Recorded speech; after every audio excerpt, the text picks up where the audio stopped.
Money is the opposite of the weather. Nobody talks about it, but everybody does something about it. Rebecca Johnson. If you want to stop living paycheck to paycheck, you need to think outside the box and find ways to be the master of your money. You're smarter than you give yourself credit for. Number 10. Pay off your debt. Did you know that you can save money and become financially independent when you don't have debts to pay? Living in debt month in, month out can derail your finances in a big way and cause you to live from paycheck to paycheck because you're always paying them off. For example, if you owe someone $1,000, you have to pay them off immediately after your paycheck comes in. This puts a big dent in your finances and prevents you from making a proper budget, which causes you to spend all your money before the month ends. Paying off your debt ensures that all the money you earn goes to you, which enables you to plan your finances accordingly and have money left to spare to see you through until the end of the month. Number 9. Open a savings account. We all want to have fun, and while there's nothing wrong with that, we spend exorbitant amounts of money trying to have the best time of our lives without saving money that can shelter us from a rainy day. But while you are stuck between living only once and saving money, your frugal friend is on his way to financial freedom because he decided to forego the YOLO craze and save his money. Having a savings account is the next best thing after paying your debts. This is because the money that you save in your bank account is yours until the day you decide to become as philanthropic as some of the most frugal billionaires in the world, such as Chuck Feeney, who is currently worth $2 million down from $7.5 billion in 2012. Having money saved in your account helps you prevent financial troubles that come with living from paycheck to paycheck and helps you acquire financial independence. We have a question for you. Would you rather adopt the YOLO attitude and live paycheck to paycheck, or save money so that you don't have to work when you're 80? We know which one we would choose. Number 8. Earn more than one income.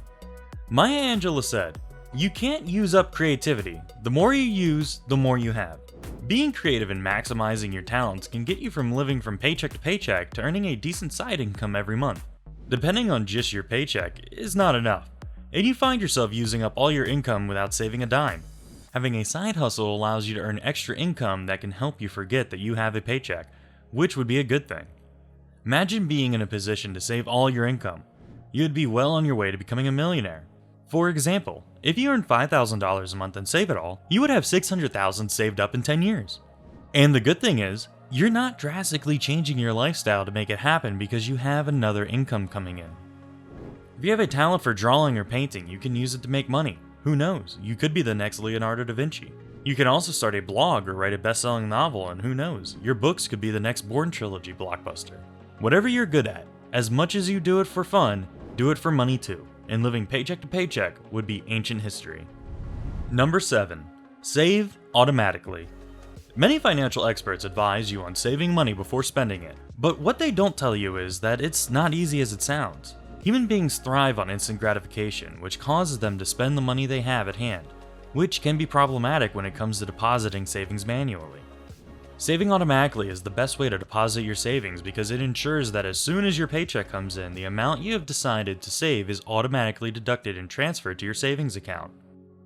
For example, if you earn $5,000 and want to save 15%, $750 is automatically deducted from your check into your savings account without you as the middleman. This makes it easy for money to hit your savings account monthly, and in 1 year you would save $9,000. How awesome is that? Let's be honest. Do you deposit money every month manually, or do you take a detour sometimes? If you said no, we have free advice for you. Automate your savings. You may feel like it's a difficult thing at first, but when you get used to it, you will not feel a thing and would be happy you made the decision. Number 6. Trim your expenses. Expenses take the biggest chunk of your income and can mess up your finances if you're not careful with them. If you follow the 50-30-20 rule, you can see that 50% of your income goes to your expenses while the other 50% is allocated to different financial obligations. But there is a way that you can trim your expenses and have money to spare. For example, you can move to a smaller house and save an extra $700 to $1,000. You can also take advantage of sales, discounts on your groceries, and other shopping to save a couple $100s from your shopping. Other ways you can trim your expenses include unplugging all your electronic gadgets but they're not in use to lower energy costs. Making sure that all your taps are tightly closed to prevent wastage of water can also help you save on your water bill. Looking for ways to trim your expenses allows you to have money left over, which you can save to help you take progressive steps towards financial freedom. Number 5. Keep tabs on your spending.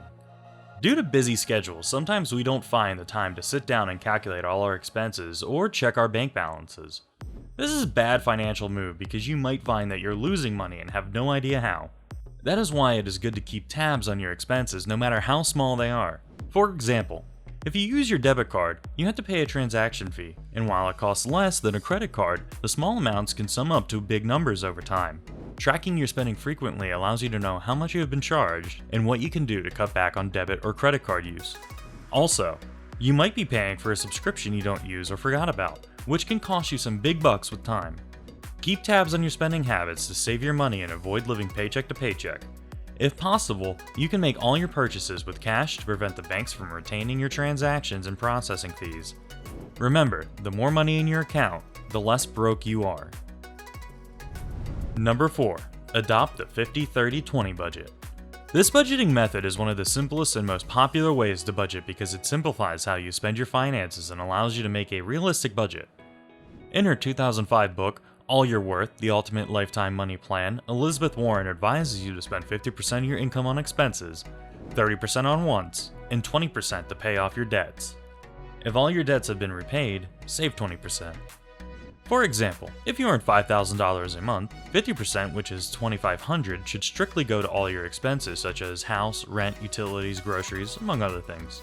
30%, which is $1,500, goes to your wants such as internet and a little splurge. While 20%, which is the remaining $500, goes to paying off your debts or putting into your savings. This way, you ensure that all your financial areas of your life have been taken care of. This method of budgeting is simple and effective, and what's more, everybody can understand and implement it. What are you waiting for? Start budgeting today to stop living paycheck to paycheck.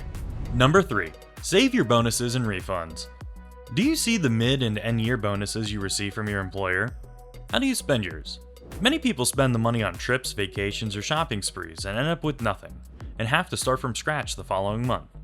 An employer can give you up to 15% of your annual salary as a bonus depending on how well the company has performed. This means that if you earn $60,000 in a year, you can get a bonus of up to $9,000 as your end of year bonus.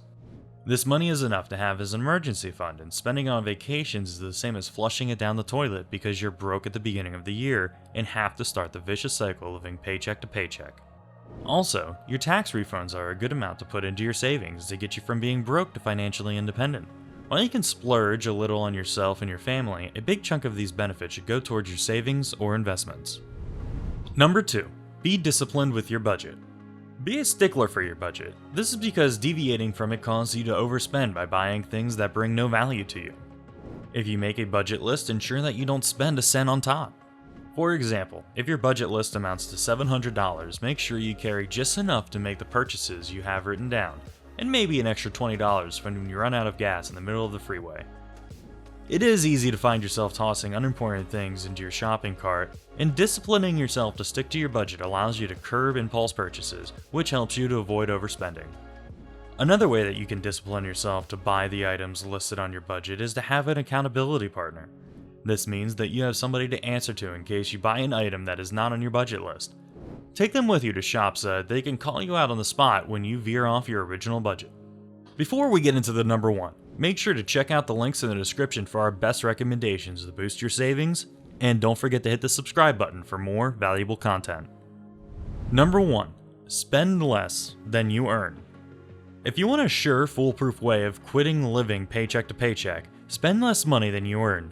In other words, live below your means. Just because you can afford something does not mean that you always have to buy it, especially if you don't need it. For example, you don't need to buy expensive cell phone plans unless you need them. You can lower your plans and save money. You also don't need to pay for the premium TV subscriptions that you hardly ever watch. You can opt for basic plans if you have to have a subscription. The price difference between a premium Netflix subscription to the basic one is $9. If you save that money for a whole year, you would have $108 saved. Spending less than you earn allows you to have money left that you can save to help you stop living paycheck to paycheck. It is also a step in the right direction, the financially independent direction. Make sure to check out the next video. You're going to get a ton of value from this one. See you there.